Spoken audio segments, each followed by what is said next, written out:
The beauty of this is like the way you feel at that moment can give you some key points, an idea of what's happening inside. I am Lucia Gallegos, and this is Flowers in Winter. Hello again, my name is Lucia Gallegos and I'm a registered psychotherapy based in Toronto, Ontario. And I'm happy that you're here in this podcast called Flowers in Winter, where we talk about women's and mental health. And I'm so happy that you're here. Today's topic is gonna be about something that probably you have experienced in the past, something that you probably will experience in the future, and that affects a lot of the population, especially women. I also have experienced it, and I know that I will be experiencing in the future. We're going to be talking about anxiety. However, before we start to talk about this topic, it is important to remind you that this podcast has the purpose to provide information on women and mental health, but keep in mind it's not a substitute for mental health professional advice. So if you feel like you would like to talk with a professional mental health practitioner, please always seek advice from a professional. So what is anxiety? Normally when people come to seek for advice, when we start working in therapy, they tend to come and they say, you know, Lucia, I feel nervous. I don't feel myself. I feel like a running mind. I have different symptoms and I don't know how to call them. Probably I might feel nervous, or I might be losing my mind, or I just feel like I don't have enough confidence and I just feel like I'm walking on eggshells all the time. Let me give you an example. I probably have experienced this, right? The other night, I went to bed, and when I was trying to go to sleep, I remember I was feeling so tired, like physically was feeling really tired, exhausted. I had a really active day. And at that moment, just when I was feeling like, yes, I'm gonna go to sleep, I'm gonna rest, I'm just gonna feel better next day, feeling really tired. I was on my bed, and that's where my mind started to provide me different catastrophic thoughts. And I was like surprised, like why at this moment, when I'm trying to find myself more relaxed, when I'm trying to fall asleep, my mind starts to appear and to provide different scenarios that are catastrophic. That happens, and probably you have experienced that you start thinking, oh, what do I need to do tomorrow? Oh, wait a second. What if the project I'm working on is not good enough? What if this is not gonna work? What if, for instance, I remember I was planning a trip and my mind was thinking, what if I take that plane and something happens and there is a crash and then there's this accident, and I just started to feel my body was really tense and I just couldn't sleep. And the more I tried to not pay attention to it, the more the mind was taking me to different worst case scenarios. And the question is, why? Well, probably that was triggered by anxiety. What it is anxiety and why we experience it. And believe it or not, it is important that we experience anxiety. You might say, like, what do you mean, Lucia? How is that possible? Let me explain you that. Anxiety, to start to understand it, is keep in mind that in evolution and thinking, and keep in mind that for our brains, the main purpose talking about brain and evolution is not to seek for happiness, is to make us feel safe all the time. So our brains is like they're always measuring things and possible scenarios where we might feel there is a threat or a danger. And in order to avoid to get basically dead, the brain is also measuring things and worst case scenarios. So in a way, the anxiety, it's a way for the brain to make us feel safe, or to take action somehow to feel safe. So we feel, I don't know if you've ever heard this term, we kind of like a feel we're in a fight or flight situation.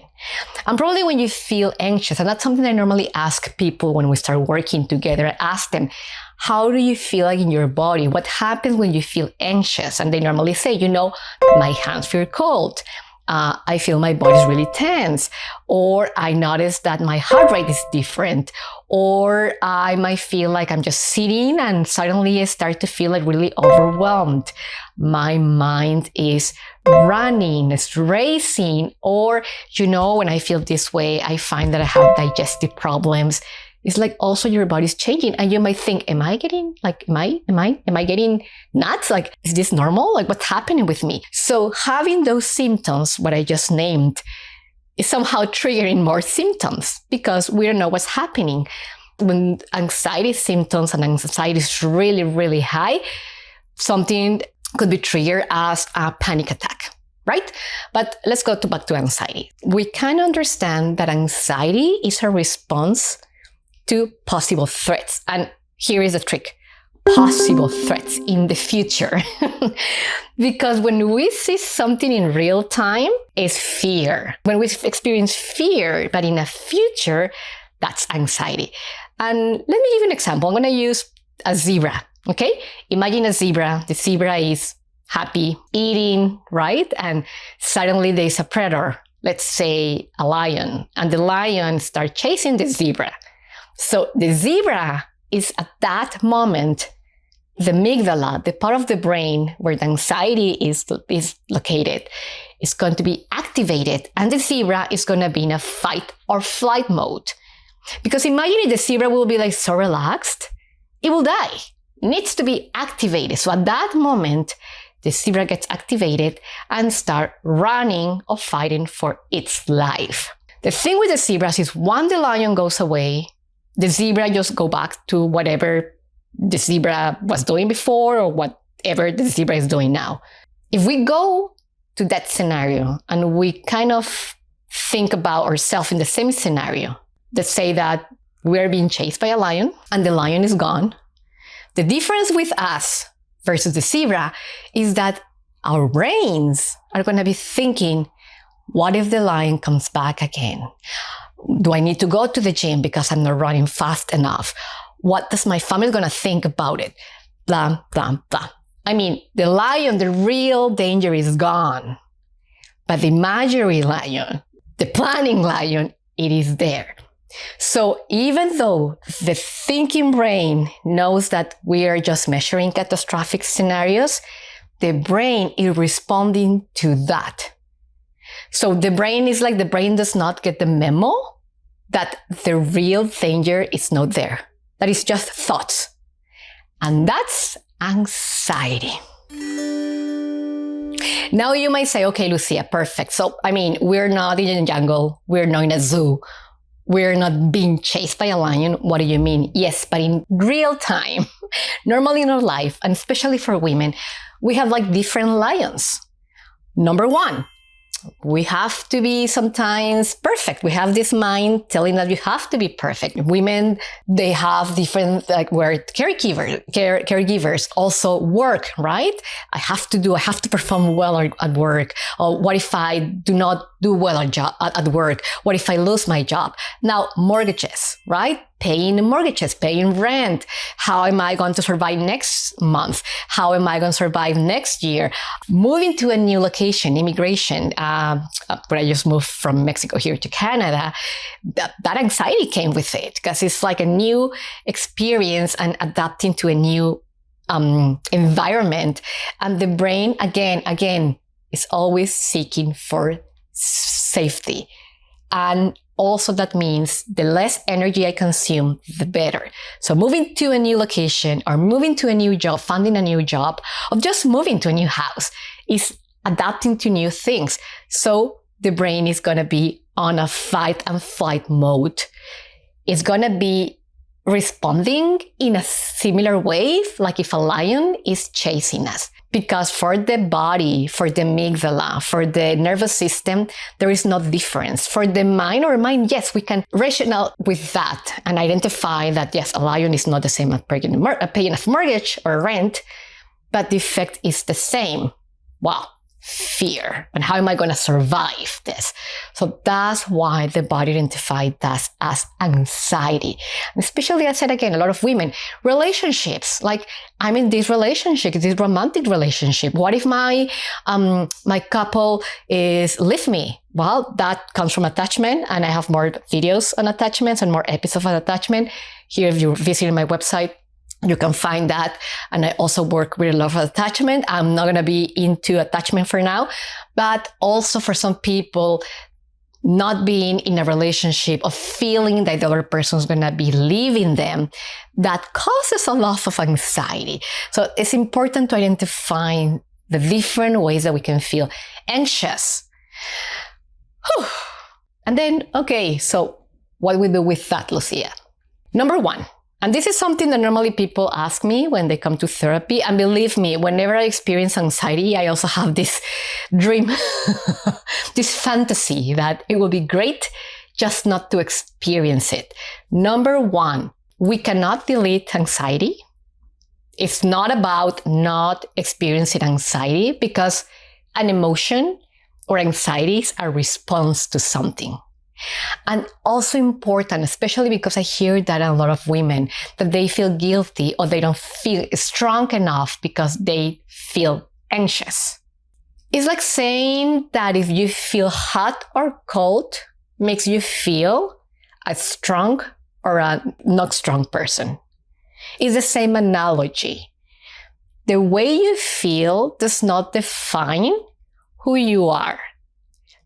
The beauty of this is like the way you feel at that moment can give you some key points, an idea on what's happening inside. In another way, anxiety is not the issue. It is a symptom. And as a symptom, it is important to understand what's happening. If you go to a walk-in clinic because you feel fever, the doctor will ask you a series of questions first to identify what's causing the fever. Because if they provide you only something for the fever, for the symptom, without understanding what is causing it, then the problem is going to be solved. It's going to come again. The fever is a way to tell you, hey, there is something going on. So anxiety is that part that is telling us, hey, here is something that is happening that probably you haven't realized, and I'm going to be showing it to you in a way that you can perceive it. It does not mean that you're strong or that you're not a strong person. That's not so important. And then regulate. Yes, we can regulate anxiety. We can regulate our nervous system. We can identify how to manage that sensation, because believe me, and people tell me like, oh, probably you're a psychotherapist. Probably you do not experience anxiety. No, because I'm human and I experience all the emotions. And therapy and personal growth is not about not feeling the emotions. It's about feeling the emotions and having the tools to deal with that, to manage that, to experience that in a safe way. So what you can do. Number one, awareness. Like I always say, be aware of what's happening. Name it. Where do you feel it? How do you feel anxious? In my case, when I feel anxious, I just feel it right away in my body, gets really tense, and my stomach. That's a way for me to identify, obviously, because my body feels it has to fight or flight. And it's something that the body does automatically. Then, number two, write it down. If you've experienced like a running mind, just go and write it down in a journal, because the mind will race and it just go nuts to different scenarios. So try to pace that mind down by writing it down in a journal. It will help you, because we cannot write at the same speed that we think. That will help you to understand what's happening in your mind, and to slow it down. Self-care, that's really important. Take good care of yourself. And self-care is not only I'm going to get a massage, that's a good way, but self-care is also set up boundaries. Self-care is also having time to breathe in, breathe out. Self-care is also looking now that it's summer. I don't know when you're going to be listening or watching this video, but just going outside and being nature. That's also self-care. So keep in mind, there are different ways to deal with anxiety And that's a good way to perceive feeling anxious. It's not about not feeling that way. It's about what you're going to do with that and to listen to your body. And I'm also working currently on creating a video. It's going to be a course, a workshop on how to deal with anxiety. It's not ready yet. I'm working on that. I just want it to be really useful and provide really useful tools. More details about that if you want to know more about anxiety, how to deal with that. That one's going to be free. You're going to find in my website. Once it's ready, I'm going to update the website and you will find the link where they will take you to that workshop. So you can, if you want to have more tools to deal with that, I will be happy to meet you there and that you can go at your own pace once that video is ready. And also, if you feel like you're dealing currently with anxiety, or you know someone that currently is dealing with anxiety, and you would like to learn tools to manage that, to work with it, you're not alone. Believe me, it feels so isolated when we feel that anxious, and especially because most of the time when women come, they feel that they're not strong enough, that it's their fault, and that they don't have enough capacity to deal with this emotion. And I offer a space when we can work together with that, so you can learn tools to manage that anxiety, because that's why we're here. Psychotherapists and mental health professionals, that's our job, and it's a beautiful job. So if you feel like that, feel free to contact me. You can go to my website and go to contact. If not, you can also go at the end of, if you're watching the video from the blog, you can just go and find, I will leave also a link there where you can find me, or you can also send me an email at lucia@luciatherapy.com. If you're listening my podcast, again, the best way to contact me, lucia@luciatherapy.com, and I will be so happy to meet you. Enjoy the rest of the day, and if when you're listening to this summer, go outside, be in contact with nature. Flowers in Winter is a podcast by Lucia Gallegos, music by Rosy Cervantes. Don't forget to follow me on Instagram and Facebook as Lucia Therapy.